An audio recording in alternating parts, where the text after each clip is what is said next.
po zmagi nad Bravom v naši družbi Nino Kouter. Nino, kako pomembna je ta prva zmaga v sezoni z psihološkega in tudi tekmovalnega vidika? Ja, moram povedati, da smo končno dočakali to prvo zmago. Zdaj pa samo moramo v tem ritmu nadaljevati in to je to. V igri ste si ustvarili veliko priložnosti, morda manjka še kanček realizacije, da bi tekmo pripeljali tudi nekoliko lažje, mirnejše do konca.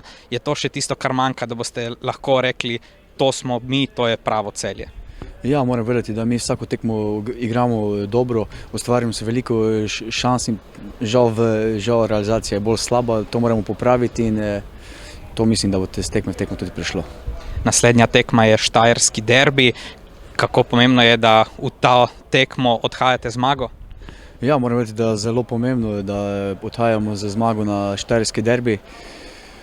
Komaj čakamo, to bomo prvič odigral štajerski derbi in seveda upam, da 3 pike grejo z nami nazaj v Celje.